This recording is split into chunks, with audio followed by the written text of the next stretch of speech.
jasna pire soo ko bëggee fii si biir Gambia bi dawal foofu sa quality jasna your number one stop shop ana sama jigéen ñi dama bëgg ngeen jox ma seen nopp garme yi ndaxte quality jasna amal nañ leen ay til yu toj daala poos abaaya yu yiiw waaye it amal nañ leen ay boreda yu rafet boreda yoo xam ne pour góor ñi la ak pour jigéen ñi amal nañ leen body scrub yi nga xam ne nii dafay defar seen yaram bam nice waaye it fàttewuñ fa diw yi ana sama jeeg yu pare yi quality jasna amal nañ leen fa andi cuuraay yu neex house spray ak bépp xeetu baax pour seen biir néeg dama ne atum ren jii ku sa jëkkër mere ku ne yow la neex ndaxte quality jasna ñëw na si dëkk bi pour defar sëy yi make-up artist yi bàyyi leen gannaaw ñu ngi leen fa amal ay make-up product yu quality waxu leen léegi nii foofu sa Westfield jàkkaarloog monument bi wala nga jokkoo quality jasna si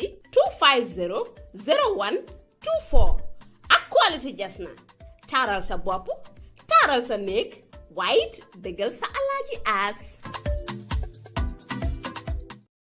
war leen rek ci Gambian Talents TV amaan mbégte ak kontaante rek ñu waral leen fii beneen yoon rek every Tuesday ak Thursday ci seen biir Gambia show ñu nuyu képp ki nga xamante ne rek time bi yaa ngi ñoo seetaan ci biir réew mi ak ci biti di ñaanal réew mi yëpp jàmm ñi nga xamante ne ñu ngi ci prison yi ñaanal leen yàlla génne leen fa ñu feebar yàlla may leen wér ak wér la bañ mën a delluwaat seen normal activité kon nag su ko defee rek ñu dalalaat leen beneen yoon rek nuñ ko dee defee ci seen biir Gambia show di ci indi ñi nga xamante ne seen xam-xam màcc na ci li ñuy def wala conscientisé nañ wala nit yu nga xamante ne suñ waxee rek nit yi dinañ ci jàngee dinañ ci jëriñoo wala ñu wax li nga xamante ne dafay yóbbu réew mi kanam saa su ne rek dinañ lay indi waxtaan ak ñoom te suñu plateforme lépp li nga xamante ne rek current issue la wala lépp li nga xamante ne réew maa ngi koo jàmbat ñu waxtaanee ko ñu seet way forward loolu dafay am solo lool su ko defee rek tey nag ma am fi ki nga xamante ne mooy honorable D.A Jawo former minister of information ak Lamin Manneh bu UDP tey ma dalal leen ñoom ñaar nag am kontaante ak mbégte xam ne tey ñu nga xamante ne laa am fii nii kenn du leen introduce ci biir réew mi nit yi xàmmee nañ leen xam nañ leen bu baax a baax te suñ waxee nit yi dañ dee bàyyi xel ci seen wax bu baax ab réew nag nanaa leen ne saa su ne dañ koy pencoo duñ ko pàccoo dañuy waxtaan suñ waxtaanee rek dinañ xam réew mi naka lañ koy tëddalee ak ban direction lañ bugg a réew mi dem di jégalu rek nag ku ne xam ne nawet moom temps yi moom mooy loolu courant système bi baaxul saa yu ne on bi moo waral sax delay bi ci programme bi waaye ñu ngi jégaluwaat rek ak jégalu suma guest yi nga xamante ne already am nañ 1 hour ngir nawet ak yooyu waaye nag affaire réew mi la te affaire réew mi moom kuñ ci oo rek di nga ci ñëw moo waral tey ñoom ñaar ñu ñëw fi nuyu naa la. jërëjëf Ram kontaan naa trop ci bokk ci sa programme bu am fayda bi so maa ngi nuyu seetaankat yi di nuyu Gambia yëpp. Mr. Manneh, welcome again. ñëwaat nga de. Thank you. ñëwaat naa. xal naa doy waar de. second time ma ñëw saa mu ñëwee ñu doon courant. waaye nag loolu du ñu teree wax nag dinañ nekk di waxtaan parce que réew mi ñu ñor. so dinañ nekk di waxtaan so ma dooree ci njëlbeen di nuyu seen spectateurs yëpp ñu leen di seetaan ak ñu leen di déglu di leen nuyu di leen sant di bég ci yéen. temps bi ngeen di jël pour déglu Talents TV Gambian Talents TV ñu ne jërëjëf yal nañu yàlla may ndam ci réew mi ñu mën ko yóbbu ci kanam ndaxal ñu fee seetaane ak bopp bépp a njaaxare waaw loolu la ñoo ñaan nag waaye nag comme li ñu war a it texte tuuti tàngo so ñu ngi ñaan xam xëy na nguur gi na déglu ñu def li war ci réew mi pour ñëpp mun cee njëriñu jërëjëf. jërëjëf Mr. Manneh foog naa ne loolu am na solo nguur gi dinañ déglu parce que luñ bëgg rek mooy nguur gi déglu ndax bu nguur gi dégloo dina am solo lool parce que ñoom lay dénk li nga xamante ne mooy réew mi te buñ la dénkee réew mi danga fi war a nekkal pour Gambien fi yëpp danga fi war a nekk pour luy yóbbu réew mi kanam pour luy defar réew mi lépp li nga xamante ne askan gi ñu ngi koy joytu nga fexe nga taxawal loolu ba nga xam ne génnee nga yooyu loolu dafay am solo lool tey nag comme ni ma leen ko waxee seen biir Gambia show dinañ si waxtaanee few points yi nga xamante ne nit nañu waxtaanee ko nit nañu indi ko teg ko si table bi parce que jamono ji ku ne gis na réew mi nu muy demee yu baree bari ñu ngi am wax yu baree bari ñu ngi jóg surtout si wàllum politique bi waaye tamit si wàllum doxalini réew mi si wàllum corruption ci wàllum jafe-jafe ci wàllum dund gi seer ak Tabaski gi nga xamante ne mu ngi ñëw jot si waaye nag gannaaw loolu tey bëgg naa ñu tàmbalee fi nga xamante ne Mr Jawo mooy about opération bi mu nekk li nga xamante ne ku ne xam na ne mu ngi yàgga mu ngi dem on waaye nag gars yi dañ stoppoon ñu ñëwaat ñi nga xamante ne ekkati woon nañ leen place yu ñu leen génne woon still ñu delluwaat fa waaye démbal leen na li nga xamante ne am na Brikama nga gis ne Gambians yëpp fépp fu Gambien fu mu ta nekk ci wol bi rafetlu wut ko ndaxte su fekkee ne ñi nga xamante ne ñoom ñooy takkader yi ñu nga xamante ne ñoom lañ fi teg pour ñu save life and property ñoom ñoo mujjee di daanu ci kaw nit yi liñ dee wax saa su nekk rek violence mënut a solve violence tey nga ñëw sànni nit yi ay tear gas ay student nekk ci ay jigéen ak yooyu noonu am na ñu nga xamante ne sax jot nañ see dem ci lopitaan bi ndax noonu lañ fa war a demee. Déedéet Ramou li nga wax dëgg la this operation clear the roads.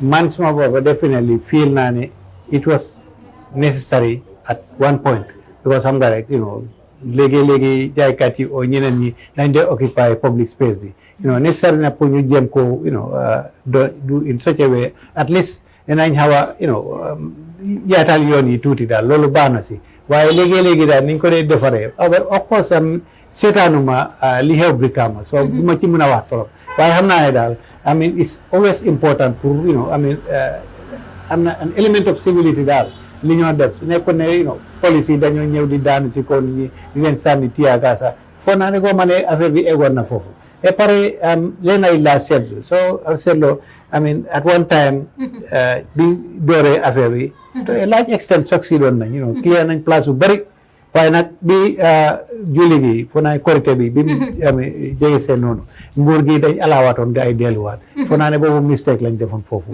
I mean lu tax gars yi def ko ay couldn't understand foo naa ne dafa am politique boo ci rax daal because dañ bëggoon a satisfy nit ñi pour wan leen ne nguur gi ñoom lañ nekkal fii ak ñu alaaw leen ñu delluwaat so I mean clear nañ foofu ba pare bàyyi waruloo alaaw gars yi delluwaat waaye suñ fa delluwaatee pour génnewaat lañ fa and other opération la need and other xaalis ak yoo noonu so I mean I think loolu mistake la woon li ñu def noonu daal man goo ma ne correct na pour ñu defee ko noonu buñ seet clear daal nañ make sure na ñu foofu clear na buñ alaawati ni ñu delluwaat foofu noonu.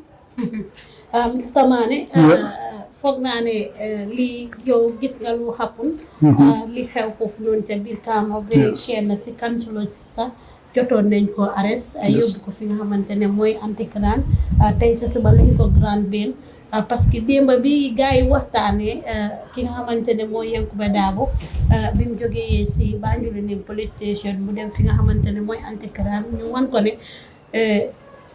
nañ xaar ba suba ñu waxtaanee ko su ko defee police IG bi ak ñoom Manneh seen team bi ñu ñëw ñu waxtaanee mbiri fooguloo ne luñ mujjee démba luñ mujjee moom lañ waroon a njëkkee balaa ay tear gas di am ak leneen am ñu si jot a arrest am ñu si jot a dem si lopitaan bi yooyu noonu mujjee gi affaire bi mel ni yëfi politique la.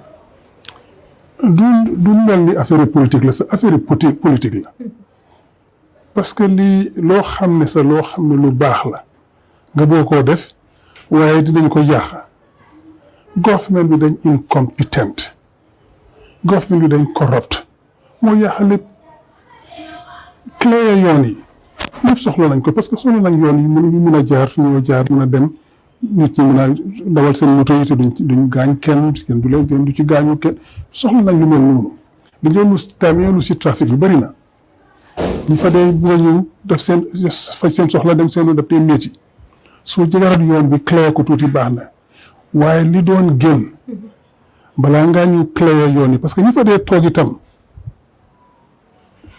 neexu leen ñu toog foofu de dañ amul pexe moo tax ñu fay dem toog daan seen doole pour mën a dundal seen njaboot soo leen faa jëlee nga ut fenn foo leen a yóbbu li doon yoon mooy government bi toog ak municipalities yi muy Kanifing municipal council wala muy Brikama area council toog waxtaan ak ñoom parce que boo ko seetee fii affaire yi gën a am doole mooy Kanifing KMC ak Brikama area council West Coast region area yi la gën a am doole xanaa ñoomin URR CRR ñoom NBR ñoom soxla ku clé seen yoon te soo ko def toogal nga waxtaan ak ñooñu nga leen fii lañ ko bëgg a clair te marché yi yéen a ko moom parce que marché yi municipalité ñoo ko moom bu nguur yoon yi dañ ko bokk soo ko def nga woo clair yoon bi nga ne leen dama bëgg a génne ñi fii kaa ñu toog ñu seetal naka la ñoo def pour dimbale leen ngeen ut feneen ci area si fii fu nga mën a sampa marché fu nga mën leneen xam ne gars yi mën nañ faa toog liggéey am si daan seen doole mun seet toppatoo seen njaboot bëri na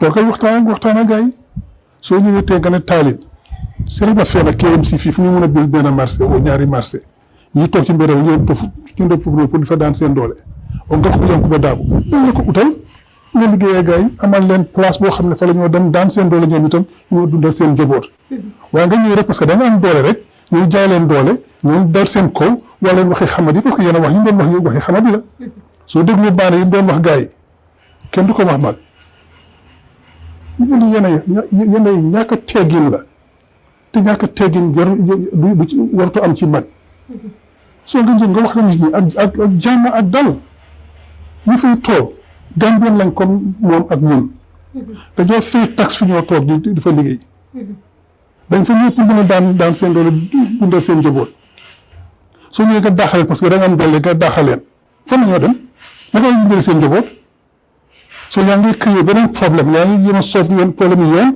yaa ngi créer problème of insecurity problem of famines yenn families ak in the end crime because ku mën a dundal sa njaboot ñu daxale fi ngay amee tuuti xaalis pour dundal sa njaboot ñu daxale fa boo demee toog amuloo loo jox sa njaboot yi bu yàggee di nga def loo war a def te loolu kenn soxloo ko kenn buggu ko nañ toog dimbale doomi réew mi fii ñoo ko bokk ñoo ko moom booy clé yoon def ko ci yoon def ko ci yoon def ko ci am yërmande ci néew doole yi def ko ci yoon boo xam ne ku nekk nekk mën a gis boppam waaye boo ñëwee am bëgg sa nga am doole rek ngay jaay doole yàlla doole yàlla ko moom de na leen óor soo booy jaay doole yàlla bis nga nga won ne yow doo dara man maay borom doole soo nañ def loo xam ne Gambien si dañ mun cee gis seen boppa ñëpp mun cee am dara loo xam ne dañ ci mën a wéyal seen njaboot yi mooy lii yoon soo démb ba ñëw just before Tabaski ñëpp a ngi daanaka jóg di jéem a dundal seen njaboot di seen naka la def seen Tabaski yi naka la jëlal seen xale yi lu ñu mën a sol ci yow nga ñëw rek out of nowhere rek ñu dal seen kaw di leen dàq di toj seen taabul yi doo ko gis ba xool ma ne waaw lii nii nit lañ ndax déet nag am la xool sa moromi nit di ko def lu mu bu ko nga am doole rek bu ko nga amee police yi nga xam ne ñoo def fii jox leen fital jox leen tear gas yi dal leen ko boo ko toon ak yéen ñun waay sëñ bi am na yoo xam ne dafa jaaduwul ñooñu ñu ngi toog tey ñeneen seen Tabaski duñu am lu ñuy jëndal seen njaboot sax pour ñu dundee ko boo jëndal seen doom yi ay yére duñ ko mën parce que yaa ngi seen business soo amee doole da ngay mandu boo amee doole da ngay mandu power comes with responsibility so xam ne jaroon nañu sànni génnee ay tear gas ak yooyu noonu dañ ko waroon a dialogue discourse ba pare ndax tollu woon na si extent of déedéet yaakaaruma ne eggoon na foofu daal ni ko Mr Manneh waxee rek fo naa ne dañ waroon a toog discourse ba pare xam nga municipalities area councils yi I mean stakeholders tañ ci li ñoo def nii because ñoom ñoo moom marché yi ñoom ñoo moom anything li happen ci seen area at least am nañ ci stake so balaa góor gi di jógee ko fale rek jël seen doole di def lu leen neex góoyin bi waxoon involve woon nañ leen oo nañ leen ñoom yëpp councils yëpp waaw benn tey di any opération booy jël booy def da ngaa toog ak ñoom ngay ngeen strategize ngeen xam ne lii ngeen di war a def ak lu tax ngeen di war a def lii ak li mu wax it is important pour nit ki soo ko nee jógal fii foo won ko place bi moo dem because ñi they live from hand to mouth ci jaay ni ci yooyu la ñoo dundee loolu la ñoo dundee jundalee seen njaboot gi so it's important all the time nga jox leen alternative bu leen wane bu leen toog fii nii waaye woon loo leen fa la ñoo toog ak yoon loolu yëpp dafa indi problème waaye bu doon toogoon nañu waxtaan lii nii ak stakeholders yëpp municipalities ak even jaaykat yi marché yi ak ñoom ñu toog ñu woon leen lee tax ñu bugg a ngeen jógee fii li lee ba pare woon leen place yu ñoo liggéey so naa ne waratu na eega fii daal kuy sànni tiyaagaas ak yoon definitely waratu na eega foofu mënoon nañoo am a better way of solving the situation than di eega foofu noonu. tey gis nañ ne IG bi dem na fa ak ñeena si police commissioner yi am nañu fa dem pour ñu waxtaanee mbir yi ne dinañ bàyyi gars yi parce que fu ñu nekk di aaye gars yi mooy Nana Johnson bi noonu ba si council bi because foofu ñu ngi ko doon concret léegi council bi ñu ne gars yi nañ fa toog ba ngir moto yi buñ fa mun a daw ba concret bi jàppa den su julli bi passé ñu génne waaw loolu lañ war na njëkkee balaa liñ def nii di IGP ak yeneen senior official si def nii lii lañ waroon na njëkkee balaa ñu doon di wax gars yi seen naka official si dem ak seen tiyagas ak yoon di ko sànni nit ñi dafa war nañu toog ak waxtaan ak nit ñi liñ def tey o liñ def xaw ma tey nañ ko def na diima xama loolu lañ waroon na njëkkee su doon na njëkkee woon nañ loolu ni kon xëy na duñ doon egga ci lii nii ba pare di arrest nit ñi di leen tiyagas ak yoon noonu fo naa ne daal am na priorité si xaw a rong daal waaye definitely am na ni ñoo war a doxalee dañ ko mis daal noonu laa nuroo. jërëjëf Mr Jawo loolu am na solo mbokk yi ba léegi rek yéen a ngi seetaan Gambian Talents TV ci seen Birr Gambia show mu am fi Mr Jawo ak ki nga xamante ne mooy Mr Manneh ñu waxtaanee fi réew mi mu nekk lu am solo Mr Jawo ba léegi rek mu ñëwaat si yow fi mu nekk nii ku ne xam na ne coow yu bari wax yu bari ñu ngi am. dégg nga ki nga xamante ne mooy Amat Bah allégation si mu xam ne ekkati na ko teg na ko si sa kaw lan mooy sa réaction si yooyu gis nañ ne rafetlu na. waaw xam nga Amat foo naa ne dafa bañ a gis dégg bi daal waaye moom ñëpp xam nañ dégg bi li xew mooy ne affaire yi joxe licence pour ci télévision ba radio loolu PURA ñoo responsible di Public Utilities Regulatory Authority PURA ñoom ñoo responsible pour loolu ñi apply ci PURA lañ di apply te PURA nekkul under Ministry of Information PURA ngi under Ministry of Finance loolu tax boolewuñ leen ak ministry bi benn place because bugul ñu ministry influence li ñoo def am nañ seen doole li ñoo def ñoom ñoo war a determine kana war a am licence pour def operate radio kana war a am licence pour operate télévision boobu responsibility PURA la so ministre bi lim ci am lu tuuti la because li ministre bi moom after PURA defee seen due diligence su defin yëpp ñu receive application bi ñoom of course ministre bi def joxe di final approval waaye ñoom ñooy techniciens yi ñoom ñoo xam kana yelloo pour am licence ak yoon ñoom suñ defee seen recommendation ba pare ministre bi du mun a su bañee of course am na doole gi pour bañ a joxe licence waaye soo bañee foog nga taxaw fu dëgër lu tax joxuloo ñuy licence because li Amat Bah mooy woon ne naka GSM operator warut a am licence ok but the thing is ñi apply pour license in the case of QTV ak Q radio doon GSM operator xam nga Q group dafa am different companies am ngay affaire banking am na affaire liggéey ndox am na moto company ak yoonu am na dañ create benn groupe bu ñu multimedia naka co broadcasting and multimedia company moom moo apply pour license du woon QCell di QCell mooy naka GSM operator bi waaye company bii ni is a completely different company dañ ko register meet na all the criteria of the company company limited liability right complete company of its own ñoom ñoo apply te dañ apply ci PURA gis ne daal amul fenn fu ñoo jaar pour aye ñi license because meet nañ all the criteria ci lañ recommend to the minister pour ñu war a approve license te ministre bi who is the minister pour war a wane déedéet du ma approve suñ ko recommendé si ministre bi da ngeen di discuss li si cabinet level bi yow yaa jël décision bi loon rek xam nga li Amat Bah wane mooy ne cabinet bi wax na ma ne man bu ma joxee license loolu amut definitely loolu amut of course mata bi liñ discuss cabinet moomu cabinet minister warut a disclose lan lañ disclose cabinet dama surprise sax Amat Bah bu wax ne lii la cabinet bi wax ak lii la cabinet bi waxut ak loolu sentuma ko ci Amat because mu ngi wax nit ñi ne moom mooy di only surviving cabinet minister in the original cabinet bi Barrow taxawaloon loolu dëgg la moom kenn rek a des ñi njëkkoon a nekk ci cabinet bi waaye the thing is sentuma Amat di wax ne lii la cabinet waxoon ak lii la cabinet waxutoon ak yoon noonu loolu sentuma ko waaye whatever the case am na loi bi ñu ooyee di Information and Communication Act act boobu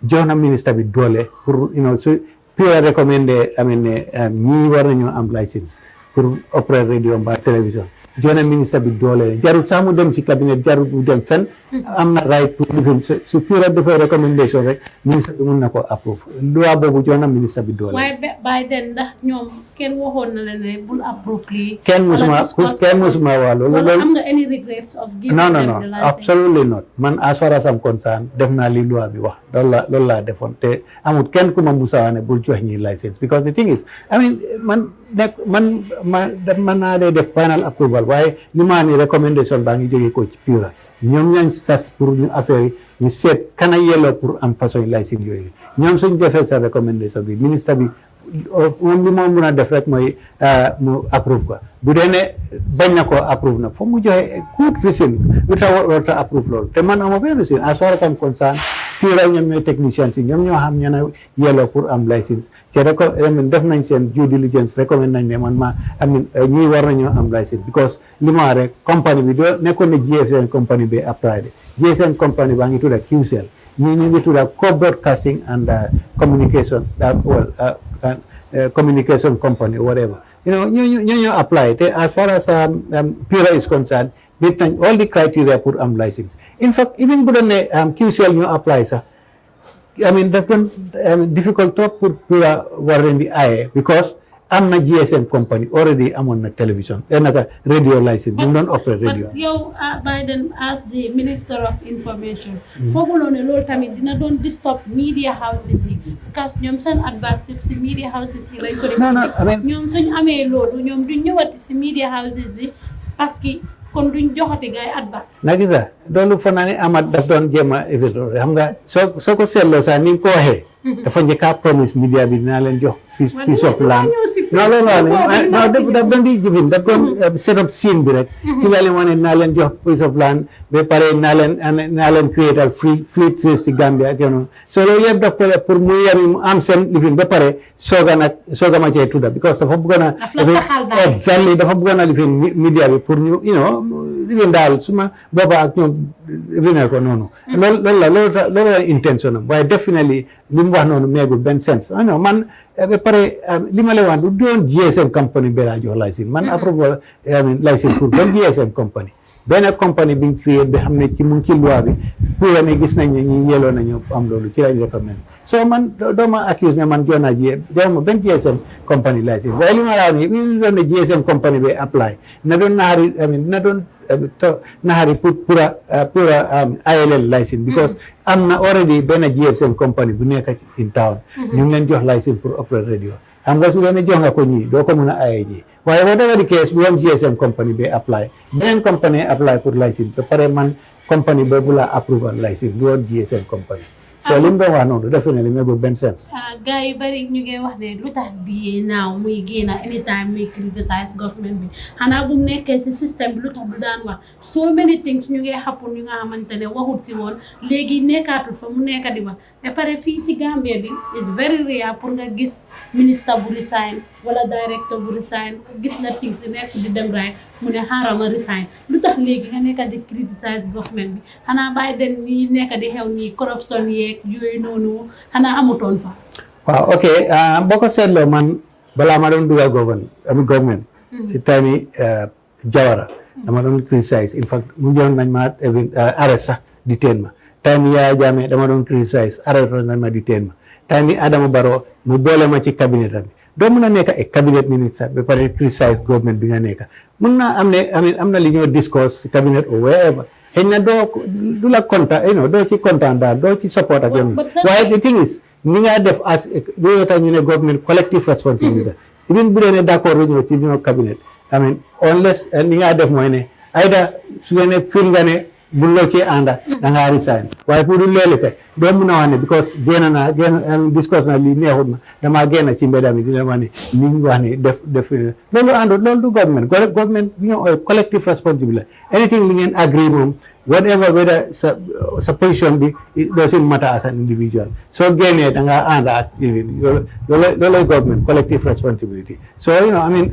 doo expect as a member of the cabinet ma génn di criticize li government bi di def loolu àndut ak mun ngaa ñàkk a criticize waaye mun ngaa gis ne government bi luñ nekk di def ne ànduma si wala think si direction bi moo demee nekkul Gambia si nekkuñ di si gis seen boppa wala ñu ngi luubal Gambia bi nga ne xaaral ma resign waaw loolu am na definitely loolu am na waaye the thing is every time soo nekkee ci government every time nga gis xam ne d'accord ulu nga war a resign kon government every week kon government na ba change at least fa nga even jéem a compromise to a certain extent of course that's an option bu dee ne feel nga ne daal li ñoo def ni d'accord no ci the other option you have is to resign waaye nag li ma la waree every time soo filee ne this particular issue d'accord ma ti nga resign kon dafa mel ni every government bi dafa change daal so loolu na doxee naanu daal definitely. ok ñu ñëwaat si ki nga xamante ne mooy Mr Manneh xam nga yéen ñaar kenn ku nekk waroon na moo am plateforme bi boppam su ko defee ñu na ko seen waaye foog ma boole leen ndaxte am na solo lool ba léegi rek Mr Manneh dégg nga tim si nga xamante ne gis nañ kii di Panjang Girigara gis nga ko ekkati ay kàddu ci seen parti leader bi di wax ne mu bàyyi président bi mu liggéey always lu tax muy génn di ko ŋaañe ak yooyu noonu ki nga xamante ne tamit mooy Sidi Ndiaye génn na tamit defend ki nga xamante ne mooy président bi si wàllum laan bi nga xamante ne moom lañ ko allocate pour retire mu dëkk fa lan nga am pour wax loolu foofu. Frankly man xaw ma lu ma leen a wax sax du may toppatoo seen affaire sax. For me, they are not worth it. Okay? Now, what is state issues?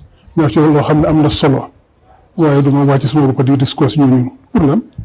ñun amuñ problème ak ñooñu Barrow lañu amal problème. Barrow mooy di president of the country. moom mooy def loo xam ne du yoon moom la ñoo criticize. ñeneen ñi su leen neex nañ lañ ko wax. suñ problème. Barrow su doon def liy yoon li nga wax léegi nii. war na daxa Amat Bah. doo nekk ministre nga toog ci government bi lii xew ci government bi nga toog ci biti di ko nettali askan bi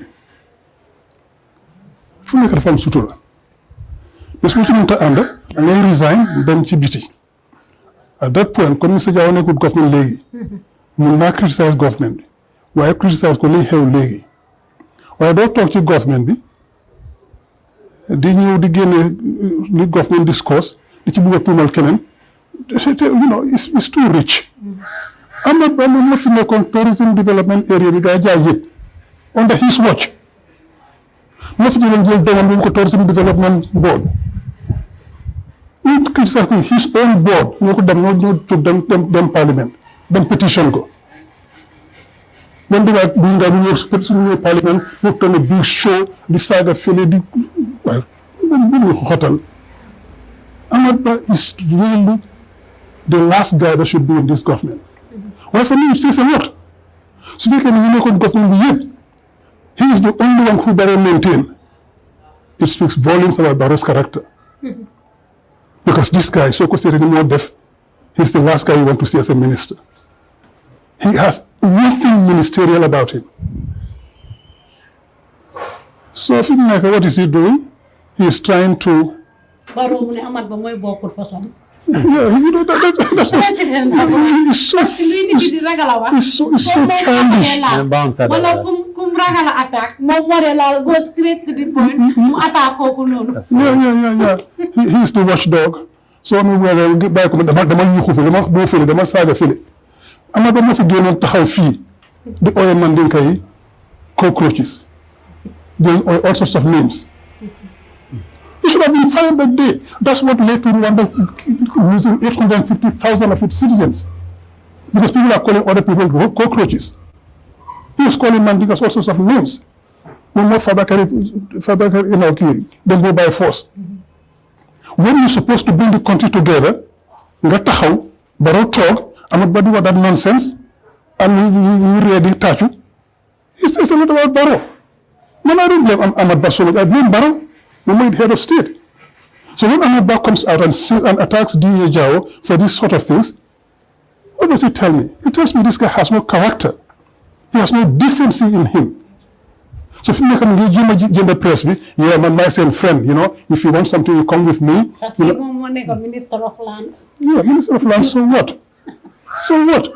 When they appointed him, I was on Peter Gomez's program. Why did they bring him? To come and bully the safest alcalos? Is that what they brought him for? To continue with the wrongful registration of aliens into our registered voter rolls? Is that what they brought him for? We are ready for them. We are ready for them. Ahmad Ba is, to all intents and purposes, somebody who should have been out of this government a long time ago. While Barrow maintains him because he serves his purpose. He's helping with the registration of aliens. We know it. He knows it. He is doing all the wrong things in this government. So tourism development area is gone. Tourism in this country is dead. Go to the Senegambia area. There's nobody there. That was under his watch. He destroyed tourism and then he took him from there. Look how many people lands and local government. You go destroy that too. That guy should not be in government. Why now you keep those kind of people because they are loud mouths and you think they can say what you want to hear. And they say what you intimidate the Gambians? We have been through 22 years of Jammeh. We're not going back there. So Ahmad Ba can scream and rant and rave as much as he likes. We don't care. We don't care. Nobody serious in this country has any regard for Ahmad Ba because he doesn't have anything in any fiber of minister in him. So we shouldn't waste our time talking about Koku or to those other guys. For what? We have better things to do. We discuss the country and the issues that matter to this country, like corruption. It is endemic in this country, and Ahmad Ba is part of that corruption. So these are the issues we want to talk about. What we want to talk about is the impunity in this country. We seen Ahmad Ba when he got into all of that, and they went to the tourism board, and the tourism board took him to parliament for a petition. What happened? They buried the whole story. That's impunity. So you encourage other people to do the same thing. So it's going to be like local government and try to do the same thing. He talks about Kamalo, you know, bring the file. When he bring the file, he doctored the file from the report on Kamalo, he doctored it and put that out there for consumption. Bring out the whole file we see for ourselves. And I think it's a bit too rich. Ahmad Ba Tofedu after Kamalo, after all he did at TDA, he should be the last person to talk. But all the banko kang, Kuriya le banko kang, min diate mi kawoleke, min diate mi kawolefo, ibo so la bare de tanatela. Min banko nin ko na ay tanya to kukilin don leftoje saying wala nga baro jindi na UDP sindi. Because 8 years at the young. Of course. We can come to that later on. More for UDP government or beji. No, that's the point. That's the mistake. Personally, well, it is some sort of back and you must have covering Can I just come to that? Because that's very important. Because we come to me along, you can follow what, just like UDP Mandika Party, UDP Unity, UDP government, very UDP government. I don't know the president. I don't know if I'm bring 2017. Seeding Jaya Fabaka Tombonja and Ataka UDP by. So from the first year of government with UDP in the coalition, he was undermining UDP, was fighting UDP. So he was never loyal to UDP. So UDP favored someone like Abe Buruka. Amadou Sane came here and prepared a vehicle policy, which is going to save the Gambia government, the taxpayer, you and me and everybody else, $300 million a year with the vehicle policy. Amadou took it to Parliament. Parliament approved it. I want to find for implementation, Barrow killed it. Because, if he does that, it's going to be unpopular.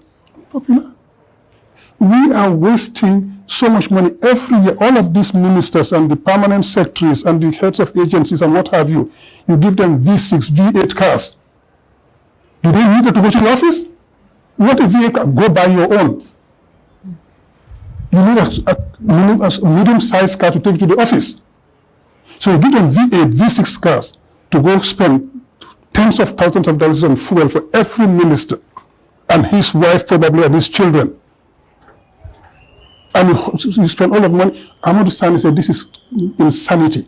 Let's bring it under control. Let's have a vehicle policy. We save $200 million a year. That is worth it. He killed it. Okay?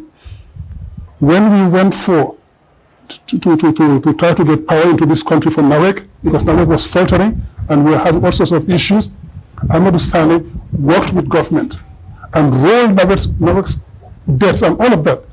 He rolled it into one package, spread over years to be paid, unfortunately, by the taxpayer, but we had no choice. We had to pay for that. Okay? We went there. The treasury bills, the Gambia government bonds were about 23%, which is paid by you and me. This is madness. We can't continue spending so much money on these bills, particularly the money from those treasury bills and government bonds. We are going to recurrent expenditure, administrative expenditure. I could have to stop this. So I want to brought the rates of those bills from 23% to 9% to save us money. You, me, and every Gambian. Today it's back to 19-20%. Why? Because those who have a little bit of money to put aside, you just put it in treasury bills and in government bonds and you go sit and you get the interest and you live off the interest. It is wrong. So these are some of the many policies that UDP ministers tried to put in place, and this man killed it. He killed it because there were people like Fabakary Tombong Jatta and the rest who wanted to stop it. Well, no, I mean, Mr. Manneh is a politician. He's talking like a politician. Well, he's got the facts. Actually, he's a technocrat. Of course, he's got a very, he's got a lot of information because he's such an experienced and a seasoned technocrat. He actually got a lot of experience. I'm a bend out the money, because when it comes to the vehicle policy, I was then in cabinet. And I know, Amadou Sani was very passionate about vehicle policy, and there's no doubt that not only save government, but quite a lot of money in, because a lot of, motor you're using, sometimes it's not necessary, all these vehicles, some of them are so expensive, even like a fuel, can you imagine on a weekly basis the hundreds of thousands of dollars the government spends on fuel alone? It's quite a lot, find other means of trying to save that amount of money for the government. Why, unfortunately, that is idea bu baax ci government bi wala ko am passion pour dëkk bi pour yóbbu réew mi doo fa yàgga ministre yi neen ñoo laa fay wala nit yi duñ la gisee parce que problème boobu lañ gis fi nga xamante ne mooy ci lopitaan bi gis nañ ne ki nga xamante ne moo fa nekkoon chief medical director bi am na ku journaliste bi nga xam ne waxtaan ak moom mu ko wax ne bi mu ñëwee dafa update seen account bi from 1 million to 4 million dollars so kooku fooree na la nga xam ne ñëw na am na interest pour buñ njuuj njaaj wala any corruption bu mu am foofu waaye mu ne dañ ko doon fight pour génne ko looloo leet pour ñu daaxa ko nii. Well, li Mr. Manneh wa actually dafa am impunity bi nekk ci dëkk bi loolu tax corruption bi sax fi torop, because the thing is am nañu the good example is that Dr. Banja, the former permanent secretary fisheries, he was the only ku doon liggéey ci government bi ki ñu court about corruption. What has happened to him? Eventually, dañ ko pardon mu génn ak ñoom. Am na ñeneen ñi xam ne ñu ngi leen accused of corruption. Li xew petrol ñëpp dégg nañ ko. Millions of dollars were actually kenn xamul fan la millions yooyu dugga. ñu jël some certain officials yóbbu leen court waaye eventually court bi bàyyi leen ñu génn. So dafa mel ni xaalis boobu kenn xamul benn tey fan la xaalis boobu dugga. And nobody is interested. No, pare xew na place yu bari Ministry of Health ak yeneen place yoo xam ne dañ ñu fa tuddani xaalis bu bari jógee na fa ñu ne dégg nañ di xew with the security report bi nekk ci airport bi ak noonu ak sàcc bi nga xamante ne moo fa xew sax yooyu dafa impunity la as long as impunity boobu am ci dëkk bi ne definitely corruption du fi jógee dafa mel ni government bi daal dañoo parewuñoo xeex corruption. They are not serious pour xeex corruption. That's quite obvious. New Minister of Information du es bi naka la ko gisee gis nañ ne bi ñëwee léegi every 2 weeks mu ngi def li nga xam ne mooy press conference pour ñu update nit yi ak yooyu naka la gisee liggéeyam. Well, man feel naa ne li moo def nii some of those things are definitely good because the thing is government bi seen communication policy was very very poor. I mean hardly ñu doon di waxtaan ak nit ñi pour nit ñi xam lan la government bi def. Ok moom it xëy na li ñoo def nii is selective li moo bugga nit ñi xam loolu la nit ñi loolu laa wax nit ñi ak loolu is obvious of course waaye the thing is pour this weekly press conference ak man bi ma nekkee minister I started something like that dama ko daan def every month twice dama ko daan def di def press conference di journalist yi pour even waaye time boobu noonu dafa fekk information from the various sectors in government like the ministries and departments. It was extremely difficult then. While dégg naa ne am nañ some media officers within the departments and ministries xëy na ñooñu nañ mën a dimbale affaire waaye it was extremely difficult léegi dama daan def suma press conference waaye suma laajtee pour am certain information certain ministries then it was hard waaye baax na foo na man daal as far as concerned it's a very good thing li moo def nii I mean pour from time to time muy oo nit ñi di all ministers yi pour ñu wax lanay xew ci seen ministre ak it's not a bad idea I think it's a bad idea let them not be selective pour wane lii lañ bëgg nit ñi xam lii bëgg nit ñi xam ak wala nañ bàyyi nit ñi daal yeah that's the problem waaye daal it's a good idea man support na idea boobu yeah 40 million bi nga xamante ne government bi jox na ko media house yi pour ñu media house yi nga xamante ne ñu ne comme gars yi nuñ ko waxee ñoom ñoo nekk di promote seen agenda. Well, man dama feel ne daal 40 million boobu xëy na mënoon nañ koo jox GRTS because GRTS benn tey seen capacity bi very low am na yu bëri yu ñu war a def mënuñ koo def because amuñ di capacity pour def ko waaye jël 40 million yooyu tasaale ko ci yeneen selected media houses so dafa mel ni yaa ngi bëgg a use media bi as propaganda tools pour sa own propaganda di use media so man ñi media houses ñi accept façon xaalis boobu exactly man ñooñu laa blame because fu mu nekk nii kenn even nit ñi ñu ngi question the credibility of even li ñoo information bi ñoo joxe because soo ko seetloo some of the media houses yi ñu jox xaalis boobu sax soo leen seetaane o nga déglu leen dafa mel ni government media be wax noonu because everything is virtually the same so they are using the media those media bi jox xaalis ñu ngi leen di use as propaganda tools ak so I think loolu correct definitely loolu correct doo mën a jël public money nga ko use discriminately against media because media houses yi bari nañ fi lu tax nga war a tànn ñii rek ñi nga jox xaalis ñoo nekk di promote seen agenda waaw loolu la nag that's discriminatory loolu discrimination la foo naa ne through the GPU sax waroon nañu challenge loolu because it's not correct because public money lañ use pour jox ko selected media houses loolu discrimination la man daal feel naa ne on the question of leen war a allocate nag ndax media houses war nañ koo jël wala waruñ koo jël. Well, media houses, they are Gambians and all Gambians are entitled to land. So then apply now. Why man?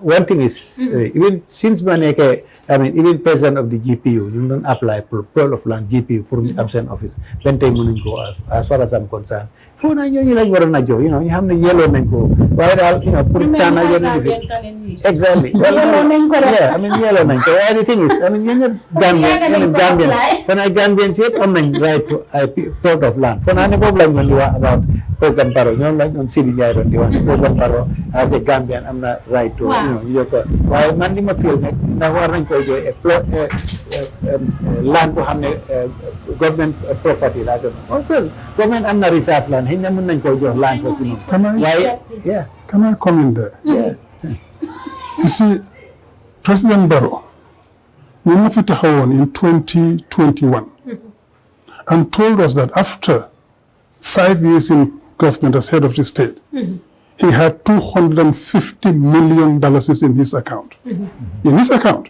in the Gambia. We don't know how much he has abroad. We don't know how much property he has. But at least he told us that he had $250 million in his account. Following Koku, warna muna doylu, we banya utat land from the government, for use ko again to get even wealthier. Couldn't that guy afford to buy a piece of land for himself and build his house on it? Does he have to go for public land and prime public land? Can the Gambia government use that land for something else? Why does he have to do that? And what's more, why don't we know, why didn't they tell the Gambians what procedures were followed to allocate that land to him? There is procurement, there are procurement rules, for God's sake. How did he get that piece of land?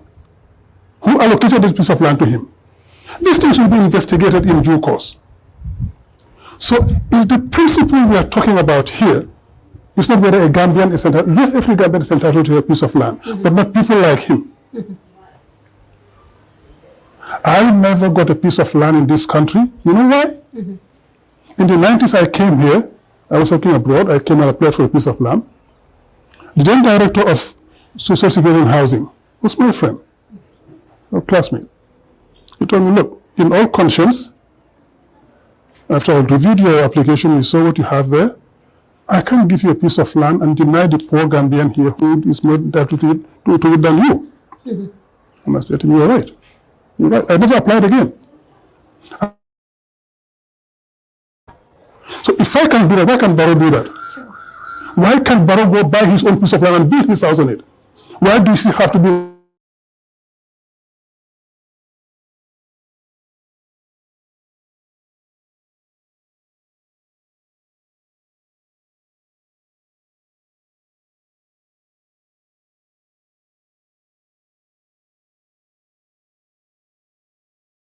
drain? And I told myself, I don't have a right to sit in my corner, enjoy my retirement, and be comfortable. The knowledge you have, the experience, this government. This corrupt government? Are you kidding me? Are you kidding me? So this was not true.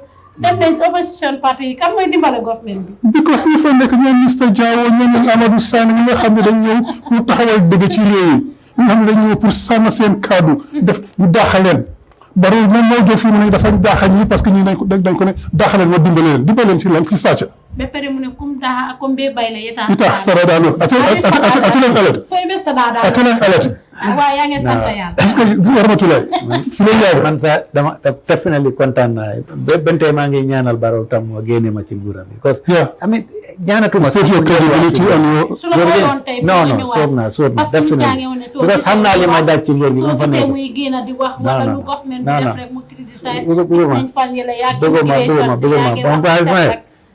alhamdulillah doolu naa ci nguur Barrow ma problème ak gaay immigration non ama ben problème ak ñoom non ama ban li ma doon binda di ma mujjee binda about li xew ci Semlex Center bi fi ñoo joxe documents mooy ne because dama apply pour suma driver's license about 3-4 months ago every time ma ngay dem ñu ne ma paregul so ma understand ne ID card ak yeneen documents xam ne it's same problème ma ne kon nañ génn wax nit ñi lu xew dafa am li fa nekka waxuñ nit ñi lu fa nekka waaye something is wrong there loolu laa leen wax rek man dama feel ne daal dafa feewut ci nit ñi ñu feyloo nit ñi xaalis te pare document yi nga war a am mun loo ko am fo moo daan 4 months naa maa ngi dox foofu noonu di dem pour suma driver's license mënu ma ko ba pare jël nañ suma xaalis ana te gis naa ñu bëri xam ne jël nañ seen xaalis waaye mënuñoo jot seen documents moom loolu laa di laaj it's unfair pour ñu def loolu loolu laay wax. so many Gambians ñu ngi am problème yi. exactly. dem ID card dañ dem network amul dañ dem light amul dañ dem ñu ne. am na lu fa nekk dañ waxul nit ñi dégg bi rek soo ñoom dañ bëgg daal nit ñi dem jox leen seen xaalis. of course ku nekk war nga am full documents whether ID card birth certificate or lancing. nañ wax nit ñi rek nañ wax nit ñi dégg bi balaa ngaa jël seen xaalis. ba pare doo leen jox service bi population census bi mu ngi dem on nit yi sax muñ see concentré pour ñu sensitiser nit yi pour ñu wax ak nit yi ngir issue yi nga xamante ne mu ngi nekk di am. parce que vote bi jeexul sax ñu appoint ñeneen jël ñeneen ba pare lu ma si jaaxal député gouverneurs yëpp lii lañ leen fii lands lañ leen indi lan moo nekk la yooyu mu nekkoon si government bi. Well, you see, again, that says a lot about the corruption in your Wachironi. Is it Ahmad Bagina, the attacking D.A Jawo and other people? He should explain that to us. So his minister is a dumping ground. You have to different you court because they were not qualified and experienced enough to become governors. Because local government act is to be appointed a governor, you have to be at least the rank of a director. So this means political hacks in the different governors. They are not entitled to be governors, they are not qualified to be governors, they are not experienced enough. So you would have deputy permanent secretary. That's even worse. So the family you key qualified put on job. We're like, he's going to be even higher up.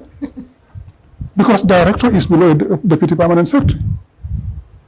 So we didn't deputy permanent secretary qualifications.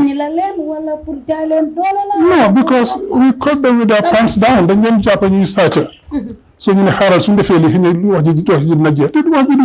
because of course because continuing the case, because this case is in court already.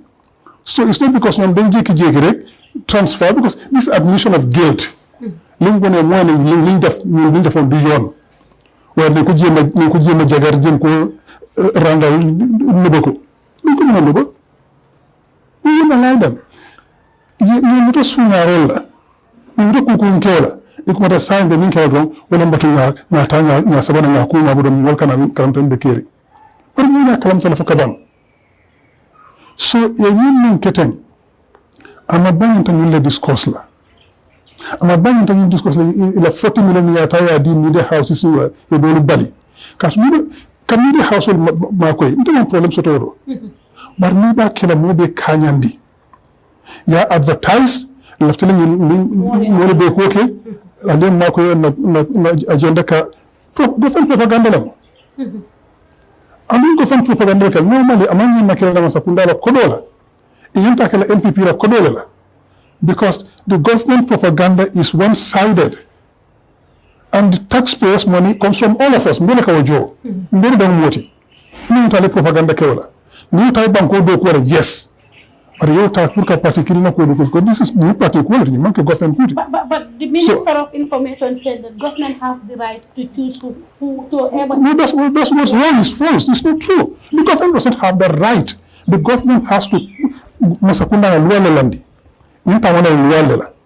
Masakunda mwenye na luwa lindi ata yoke. Wala na yaya jame kere nga bondi jang. Na luwa le mfo wala ni masakunda lafte feofen sana. Procurement rules le bijel wala bijel ka ko ni sandiro kala wala ko do kala yenta kala ten masakunda wala londi na luwa ko no nyanta bu luwa le noma so masakunda manyanda wulla da joni ndi ata ro te ramola ko ndi ata nye wala fasla ko ndi ata nye wala binta ba ko do dira wala no imam mo sambo dira e ka mo bele commande ya fo ko lefta ni kala mo lefta ke dabula je nana ye competition okay ni mbili ganyeta ngadi wala akumta ni be ko ni place surtout le ministre kono imanya na wala dron ya sika ya di mo la comme amaba ni ka di uta samba tourism board imanya na okela e ka advertise le mo be ya apply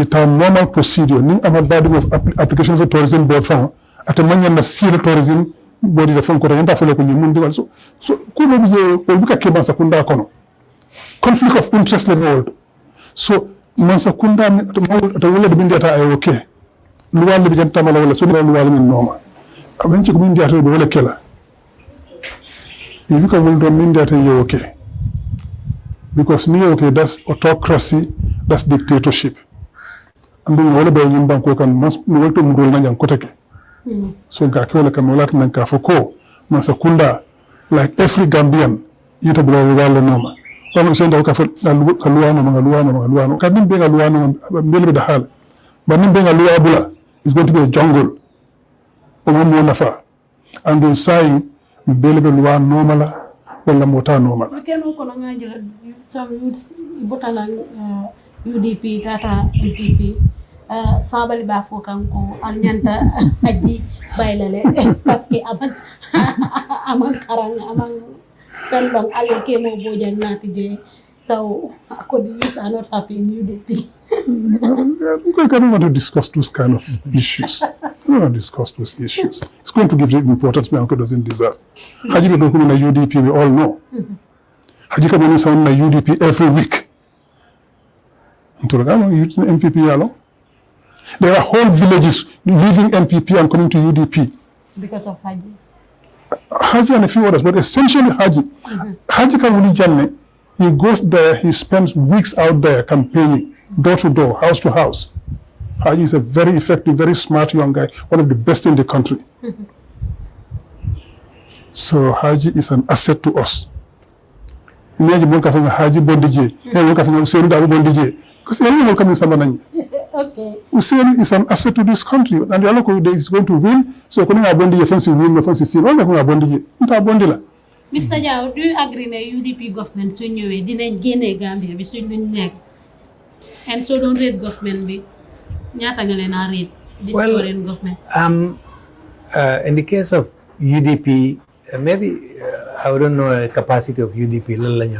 Why the thing is, Hamnane Gambians need changes from Nekani. They definitely are craving for change because, like I said, look, I mean, after the presidential elections, every other election be the series of elections be NCP then could lose all the the parliamentary elections, the local government elections, and the mayoral elections. Mundane hena, I mean, 4-4 like the mayoral elections. Ni am 9-4, ni am 9-4. Why say so? Say that the number of voters in the areas we have the popular UDP win at NPP area view, there are almost more than 3 times the number of people in Nekachi area than in Nekachi NPP. So to them head-to-head count like on UDP win election, local government election. So I mean I'm not sure about what is going to happen. But in the case of Suma assessment about the government right now, I feel that definitely this is not what Gambians bargained for. Being again Kinaji in 2016 pour Kiamagene Yaya Jammeh fee. Because like I said, I mean, there was international goodwill. Yepangi kontaan on the Gambia def nañ changes in your def. Why not link promise on nit ñi li ñu sent woon ak li xew léegi dafa xaw a utee because the first thing liñ promise on nit ñi ne nañ leen jox a new constitution. waaye benn tey ñu ngay doxee Yaya Jammeh constitution defoon nañ fi a good draft of constitution waaye la na xew ñoom ñoo ko instigate ñoom State House ñoo instigate pour gars yi nekk seen members yi nekk ci National Assembly pour vote down that constitution and a lot of other things yi promise on Gambians yi mënuñ koo def so definitely Gambians yi liñ sent woon ak liñ am from this government is definitely different et pare ñi doon di xeexal ci tamit struggle pour jéem leen a génnee fii nii dafa mel ni ñoom ñoo ñëwaat through the back door I mean fu mu nekk nii gars yi exactly ñoom ñoo ëppa nañ ci doole daal because if anything were to happen to President Barrow and his vice president today then the speaker becomes the president Fabakary Tombong Jatta becomes the president according to law so you see the people ñi xam ne ñoo doon dimbale Yaya Jammeh ñoo ko doon di dooleel ak yow mu def li mu doon def dafa mel ni ñoom delloo nañ ci ñu ci nguur gi léegi am nañ ci doole bu baax ba ñi xam ne ñu doon struggle nag pour jéem a génne Yaya Jammeh ñu bari beddi nañ ne daal bokkaatuñ that's the situation bi ñoo gis si dëkk bi anyway. Thank you very much for coming ma bàyyi la nga tàggatoo. waaw jërëjëf Ramou kontaan naa trop bokk ci seen programme bi nii te have no doubt ne ñi ko seetaan ak ñi ko déglu teewut mën nañ dinañ gis li ñoo wax daal dinañ ci dinañ ci kontaan because as Gambians feel nañ ne daal ñun lii lañ gis lay suñ opinion si about the situation bi xew so léegi sentu nañ nguur gi pour ñu jël seen seen warugal daal ñu def at least ñu ensure that there is a good governance and pare ñu wone seen warugal pour to fight corruption dafa mel ni daal corruption bi definitely am na doole ci digga bi trop thank you very much Mr. Manneh. Yes. Come 2026 dinañ am changes come 2026 there will be major changes. UDP is going to be in power, inshallah. Because no, that is the intention. The intention is to intimidate, to provoke, and to make everybody cow down so they can go live there. However, that's not going to happen. We cannot be impressed. We cannot be intimidated. We are beyond that. And the Gambian people are beyond that. We fought 22 years of a dictatorship to be free, to run our country the way we want to. we will not let anybody, and I mean anybody, take us back where we came from. That's not going to happen. They want to kill all the Gambians in prison. Let them try. But we're going to fight back. Why are we going to fight? And that's not going to happen. But the youths are happy and they'll follow the... We will see that. We will see that. Because you see, that's not everybody will discuss you, sir. Because the Gambians know what we are suffering. Anybody could just kill a fee. Let them mercy with $300. And you cannot feed your family for a day. And $300 for a day, that's $9,000 a month. $9,000 a month. How many people are $9,000 a month here? Since we can yourself deposit mass every $9,000 dollar pour feed the family. For who is happy? Who are in the man so $2,250? When you earn your salary of $4,000, $5,000, $6,000, who is happy? Who want to spend $1,000, $200,000, $2,000 on NAWEC? Who is happy? When 91% of our kids in public schools fail, you think the parents are happy? No. When you go to hospital and you can't get medical treatment, you think we are happy? When you see the government give $60 million to themselves, to if they fall sick, they go get medical treatment outside. Last year it was 40 million. So last year and this year, $100 million. If you fall sick, you go get treatment outside. When the average Gambian cannot pay the $100 they need to go to hospital, you think we are happy? You think when you have to travel out of this country and you have to pay $20 or euros at the airport, you are happy? You think that so gain a fee, we want to motor them anywhere. Harassment being out between the drivers and the police and everybody. And I quicken to add that policy, I always qualify that. It's a minority. The majority of our police officers are decent people. But we have a rogue group amongst them who we have to call out. So if you live on Wako and you fight, those people need to be called out. So if you make let's say you give a passport and you see a minister drive by in a V8 car, spending $20 to $40 million a month. Sorry, $20 to $40 million. No, $1,000 is not million. $20 to $40,000 a month on fuel alone. Fuel for that car, a V8 car. You will spend anywhere between $20,000 to $40,000 a month on fuel. We're not talking of maintenance. We're not talking of the drivers. We're not talking of you think we are happy? So we can continue this for the rest of the day. We can also know what we live. So not a company that are easy because people are living it. So if you must be to some lip, you know, to call pay, you know, continue pay, if you will be pay, you go to town in that yard. You can see what I'm able to do. Some of the so. Najim Suke Balu can I be Marcel to Jera, continual pay, you'll tabulal pay, you'll be able to trocolate, sort of what you get. You think that is funny? It's not. It's not. And the Gambians are living that every day. This is why we got into politics. I came back here for retirement. More than I'm seeing I enjoy and have some time because I've been working all my life, going after deadlines. I'm tired. But when I came here, I saw this. I'm going, no, come on, man. You're going back. I can't go and sit there and enjoy my retirement and I see my neighbors struggling to make ends meet. It's indecent. And I am what I am today because the Gambia offered me that opportunity.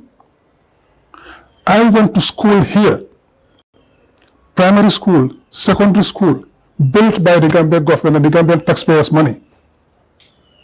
In Form 6, I got a scholarship to finish my Form 6, and I got a scholarship to the Gambia government to go to university and study. That's what gave me what I got. That's what took me where I got to. So I have an obligation to give back to this country. I should give back, and I should help other people. I want every Gambian in this country to have decent education. Because you know why? Look at my man, I was lucky to have the life I had. I put my kids through good schools and universities where I was working and in North America. And people like me, our kids will come back and run this country then. the kids of the poor farmer have no fighting chance. If I did not have that fighting chance, I wouldn't have been able to put my kids through school. So let's give every Gambian that fighting chance. Give them a chance to put their kids through school. I think that's fair enough. Jërëjëf Mr. Manneh xam naa ne dama laa joxaat beneen platform parce que waxtu bi dem na xam nga Mr. Jawo politicien la su ma joxee platform. Dafa wax rek. No, it's not politics. It's because we are angry about what is happening to our country. That's why we talk. Yeah. But dina ñëwaat dinañ amaat moo waxtaan yeneen ak yeneen parce que xam naa ne yéen Gambia moo leen ñor di leen jaajëfal bu baax a baax si li ngeen xool suñ invitation bi ak time bi nga xamante ne toog ngeen ko fi di apologize rek waaye nawet moom ku ne xam ne ne ñoom kenn amul seen garab su ko defee askan gi rek tey lii lañ leen indiloon si seen biir Gambia Show gërëm leen sant leen bu baax a baax di gërëm Sanyang head of technique mi nga xamante ne moo amee programme bi Lamin Cissé ak ki nga xamante ne mooy Binta Ndiaye ak Adam di leen gërëm ñoom ñëpp ak Mr Makasuba suñ éditeur bi ak ki nga xamante ne mooy Anti Jaadama ñu ngi leen a gërëm yéen ñëpp si liggéey bu rafet bi jox leen dig daje ba Thursday ak yeneen i guests. Thank you very much. See you next week. Same time, same place.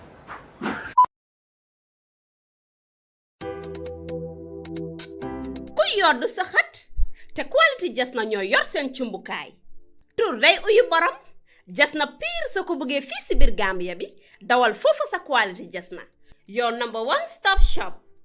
Ana sama jigéen ñi dama bëgg ngeen jox ma seen nopp garme yi ndaxte quality jas na amal nañ leen ay til yu toj daala poos abaaya yu yiiw waaye it amal nañ leen ay boreda yu rafet boreda yoo xam ne pour góor ñi la ak pour jigéen ñi amal nañ leen body scrub yi nga xam ne nii dafay defar seen yaram bam nice waaye it fàttewuñ fa diw yi. Ana sama jeeg yu pare yi quality jas na amal nañ leen fa andi cuuraay yu neex house spray ak bépp xeetu baax pour seen biir néeg dama ne atum ren jii ku sa jëkkër mere ku ne yow la neex ndaxte quality jas na ñëw na si dëkk bi pour defar sëy yi. Makeup artist yi bàyyi leen gannaaw ñu ngi leen fa amal ay makeup product yu quality waxu leen léegi nii foofa sa Westfield jàkkaarloog monument bi wala nga jokkoo quality jas na si 250 01 24 ak quality jas na taaral sa bopp taaral sa néeg waaye it bégal sa alaaji aas.